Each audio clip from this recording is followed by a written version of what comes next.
Bonjour à toutes et à tous et bienvenue dans cette nouvelle émission de Delta Info, l'émission d'information sur Delta FM 90.2.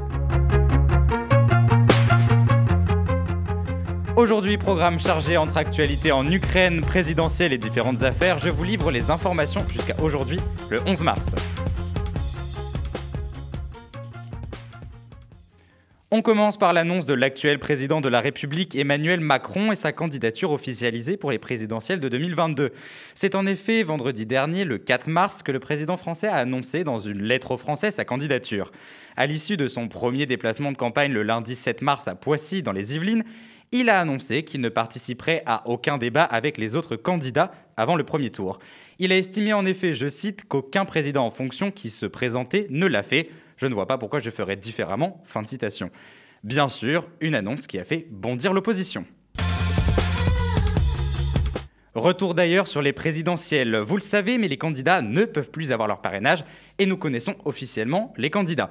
Si l'on reprend la liste et leur pourcentage dans les derniers sondages de Radio Classique, nous retrouvons Nathalie Arthaud et Philippe Poutou à 1%, Jean Lassalle et Nicolas Dupont-Aignan sont quant à eux à 2%, Anne Hidalgo 3%, Fabien Roussel 4%, Jean-Luc Mélenchon 11%, Valérie Pécresse 12%, Éric Zemmour est à 11%, Marine Le Pen 18%, et loin devant nous avons Emmanuel Macron à 30%.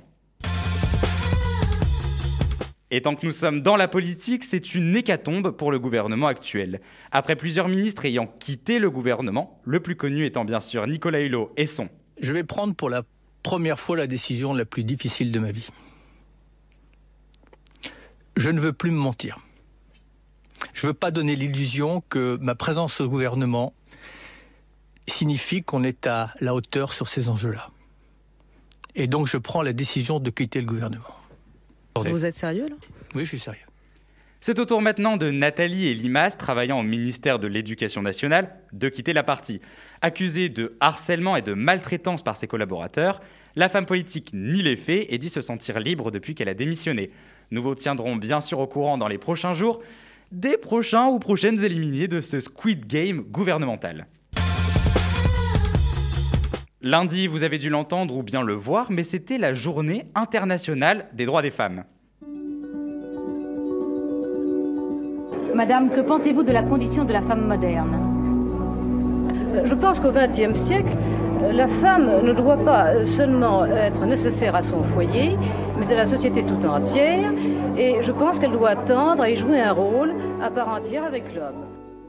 Si, comme vous l'avez entendu dans cette archive de l'INA, cette journée est une journée de sensibilisation et d'explication de la place qu'a la femme dans notre société actuelle, eh bien, plusieurs polémiques envers les vidéos ou bien les tweets de la police nationale se sont fait entendre.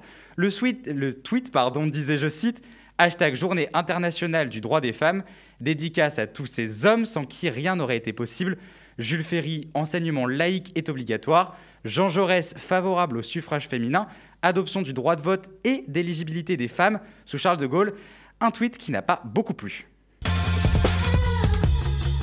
Je vous en parlais en introduction, mais nous allons parler de la guerre en Ukraine. Il y a peu, la Russie et l'Ukraine ont trouvé un terrain d'entente sur l'élaboration d'un couvre-feu pour permettre aux habitants ukrainiens de pouvoir fuir le pays sans risque. Néanmoins, l'Ukraine accuse la Russie de ne pas respecter ce couvre-feu.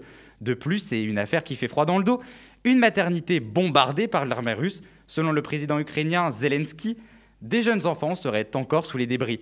Enfin, plus de 300 enseignes américaines comme Starbucks ou bien McDonald's ont annoncé se retirer de la Russie.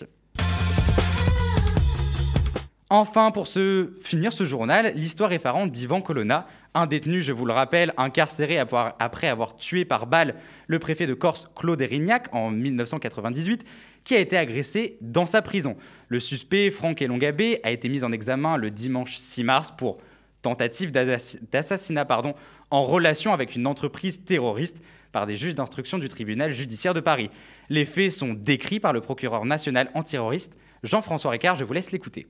Pour la 5e fois depuis 2016, c'est au sein d'un établissement pénitentiaire qu'un crime terroriste a été commis par les djihadistes. Franck Elongabé, franchissant la courte distance qui les séparait, s'est précipité sur M. Colonna et lui a sauté brutalement sur le dos. Pendant plus de 8 minutes, Franck Elongabé a porté des coups violents à la victime et mis en œuvre sur cette dernière des techniques de strangulation et d'étouffement, y compris en utilisant des sacs poubelles et des serviettes. À cette heure, le pronostic vital de M. Colonna est toujours engagé. Et voilà, c'est la fin de cette émission de Delta Info. J'espère qu'elle vous aura plu, qu'elle vous aura appris des choses. Et moi, je vous retrouve la semaine prochaine, sans masque, pour une prochaine émission de Delta Info.